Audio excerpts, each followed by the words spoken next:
Hello YouTube, it is your boy Cheesy TV. You're back with another video. We are here to talk about the weekly track roundup for the week of September 22nd, 2023. Football is going on right now. The afternoon games are on. I'm happy that my Packers won. I'll be talking about that on Tuesday. But, hey man, we got some music to talk about. Two big albums came out this week, and another big album probably should have came out this week. They got delayed in the next couple.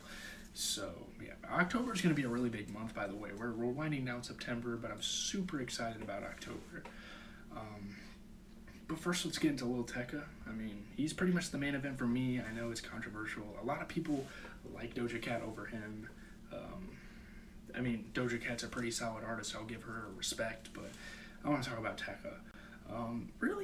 This album's good. It is a little overhyped, I will say. I'm not going to say this isn't amazing, isn't a good album or anything, but people are trying to say this is the album of the year. It's fucking fantastic. I don't know. I think it's good. It's just, man, I'm trying not to let the internet persuade how I think of shit, but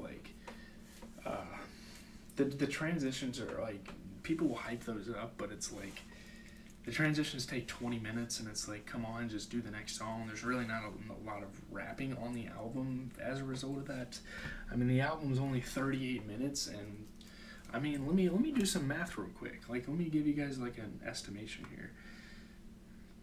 Let's say, every track probably has 20 times 16 divided by 5 minutes of this album, 5 minutes of the 38 minutes is transitioning from one track to the other. It's kind of crazy. You only really get 33 minutes, and that's not a lot for Tecca.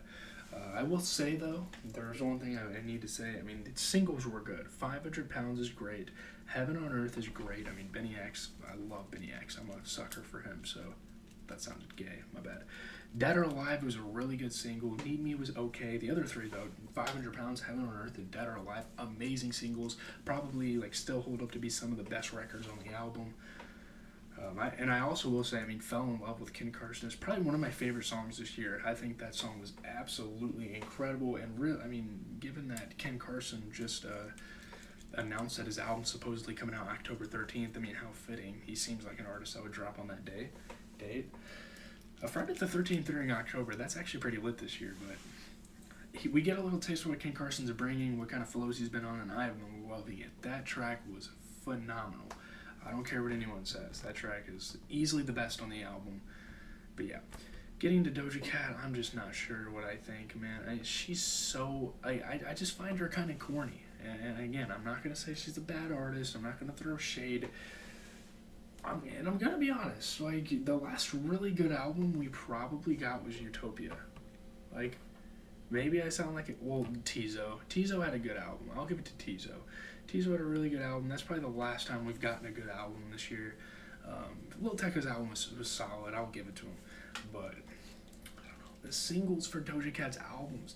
Rap Talk SK was really going crazy on Twitter over this girl, and then I hear the album and it's okay, it's pretty normal Doja Cat. She kind of hyped this album up to be some sort of revolutionary, her changing genres, not necessarily revolutionary to music, but for her, and it doesn't seem like she changed all that much. She's dipped in rap. It's not like she hasn't rapped in her life. That's what people kind of acted like. I don't know. I'm not really sure about the singles. None of them are super good. I will say Agora Hills on the album is actually a really good song. That's definitely the standout. That's definitely the song a lot of people are talking about, and with good reason. I think that's a really good track on here. Yeah, I don't know. She tries to act edgy and weird and I'm not a part of the mainstream or something. I don't know what to say. Maybe I'm just yapping. You can let me know in the comments. I don't have a lot to say about this Doja Cat album. I know it's kind of disappointing that I haven't talked about it as much as I probably should have, given that it's probably one of the bigger releases of September, but I just haven't had a lot to say there. So I think it's safe to say we can move on to Brent Faiyaz's new song, Where You At? Pretty classic Brent Faiyaz. Nothing new here. Doesn't make it a bad song. It's cool. Brent Faiyaz is super talented, obviously showing his vocal range on damn near every song he's on, so great stuff. Earth Gang dropped a little EP. RIP Human Art EP. They were on NFR Podcast. Shout out to them. That is a really big interview to score. Those boys are doing great on the YouTube space. I hope to get there one day. That would be amazing. But obviously don't have a whole lot of time to edit and stuff with school. But I listened to one track on here. I didn't want to listen to the whole EP because we already had 2 really big albums this week, and I try to limit myself to about 2.5 hours of new music every week. But they have Bobby Boucher with Spillage Village and Benji. Listen to it. Really good rapping. Pretty solid instrumental. There's some weird voice changing with somebody. I don't know if that was a member of the Spillage Village. Isn't Spillage Village just JID and Earth Gang? I don't know. I was kind of confused by that. Maybe it was Benji with the voice changer. It did kind of sound like it could have been an Earth Gang member. But they were trying a lot of new things on this EP, supposedly, so maybe I should have listened to the whole thing. I don't know. I think the song's pretty good that I listened to, Bobby Boucher. As we are going to get into Doughboy and Skilla Baby's new song, Smack Shit. Pretty catchy. It kind of gives me like the, what was the album with 42 Doug and ESTG? I can't remember what that album was called.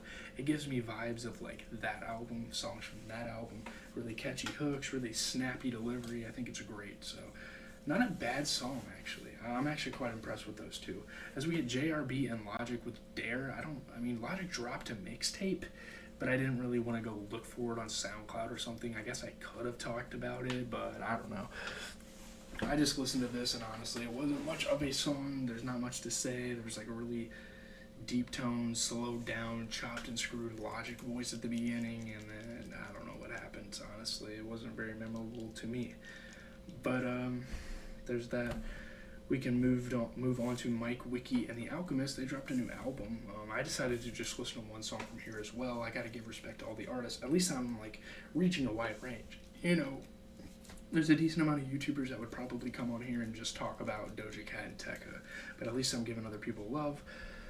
Obviously, I love Mike. Mike's great. I mean, I'm not his biggest fan or anything, but, you know, the Earl Sweatshirt influence is definitely fantastic. I think we need more rappers like that in the game. We're obviously getting some guys like that with, like, Red Veil and Mike here, and even, like, Navy Blue. But, yeah.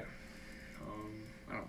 Shitty Boys dropped, like, a deluxe to the Trifecta. I don't really care for Shitty Boys. I'm not really a huge Babytron fan anymore either. I feel like his hype kind of died down. So going into this, I was like, okay, it's just going to be the same Detroit rap shit. Like, I don't know, like, you can get your money, you can get your bag, you can make a song, I'm fine with that, but, like, at what point are you going to focus on the artistry? There's really not that much artistry there. I mean, there's some cool bars here and there, but it is what it is. But Danny Towers and Tony Snow. Shout out to Danny Towers. I mean, he's been doing really good in the music industry recently. Over the last, like, 2 years or so. He dropped a song with Tony Snow. I kind of like his delivery, you know? He's not a great artist, but I think he's super unique. Shout out to Danny Towers. Tony Snow was okay. Kind of had, like, a mellowed out voice compared to him, for sure. Interesting record. DC the Don dropped a little deluxe. He had 6 Black on there. And I almost want to say this was a single, but I just listened to it anyway. Maybe I've already heard it. Maybe I've already discussed it on the channel. You guys can let me know in the comments. Not a bad song. DC the Don and 6 Black are pretty solid vocally on here. I don't know. I'm kind of getting towards the end of the list, so I don't really have much to say about a lot of these entries. As we get to Young Chris with Emily. This is a song I have heard of prior to the release. I think it was a single. I don't know. It went crazy on TikTok. Young Chris is pretty awesome. I mean, he's a pretty solid underground rapper, trying a bunch of new things. You know, doing this whole, like, kind of like dancey rap. It's weird. I can't even describe his genre. Emily's pretty catchy though. I feel like you could play it in a club. It's supposed to be another song, but it's really just Young Chris rapping over that song. Damn near is kind of what it sounds like. Not a bad song. I think he dropped an EP. Did he? I think he dropped an EP. Oh no, this was a single. Sorry, I'm getting shit mixed up. But yeah, Rome Streets and Joey Badass. I'm surprised this wasn't more hyped up. This is a pretty sick release here. Rome Streets, obviously in that kind of like Griselda type of space, that kind of Griselda type of realm of rap. Working with Joey Badass here. Joey Badass is fucking awesome. I mean, he's not what people say he is, but he's definitely a pretty solid artist. He definitely has a spot, you know, in hip hop history. Pretty cool song. I don't have much to say about it. yeah, I just wanted to kind of shout it out because that's really cool. Not a lot of people talk about it. As we get to Eye Candy and Flo Millie's new track, Big Mad, typical like female rappers, rapping about sex, pretty typical stuff there. I'm not super impressed with a song like that. I don't have, that much to say.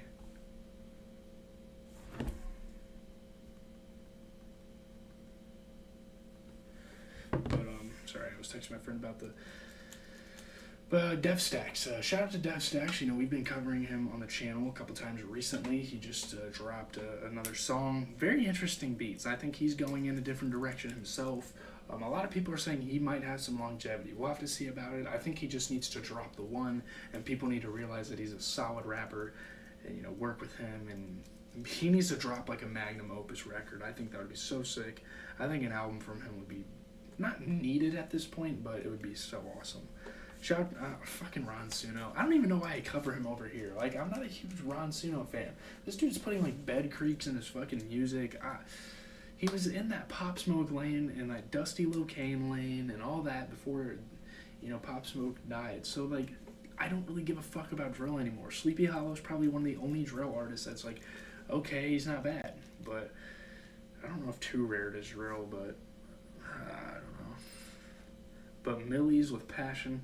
Millie's just gives me like this slightly better Tom McDonald vibe. I don't really understand it, but I put him on here because he gets a lot of love. He's a pretty solid artist, I guess. I don't know. 21 Lil Harold obviously getting co-signed from 21 Savage. He dropped GTA. Didn't think much of that song. We're kind of getting to the end of the list here. His 22nd Gem had a pretty big album. I think he worked with like Babyface Ray going into this one. And he dropped an album. He had Larry June, he had 03 Greedo, Babyface Ray, Rex Leg Raj. Pretty solid features on there. Shout out to 22nd Gem. But let's get into the final song on here so we can kind of wrap this video up. We get DJ Era. Never heard of him in my life. I don't know who that is. I feel like he has to be some sort of like iconic DJ or something, producer. But we got Beat King, obviously this weird, kind of annoying, dark voice. And then Boosie Badass, who's someone, obviously he always gets clicks and stuff on social media because he's just so controversial. He talks about the most crazy shit. He's almost like a Charleston White, but who can rap. I don't know. He's definitely got that Louisiana style. I mean, Boosie Badass had potential to actually be pretty good, and maybe he was pretty solid in his prime. I'm not super familiar with it, but his voice is actually kind of cool. I like it. It gives you that southern vibe. He's pretty nice, honestly. I don't know. Anyway, leave a like, comment, subscribe. We're just going to end the video there. I mean, I talked about what I wanted to talk about. We got to all the records. I'm going to go watch some football. I'll probably start watching the next Ozark episode for tomorrow. Yeah, school's kind of tricky right now, but we'll get through it. As long as I got you guys.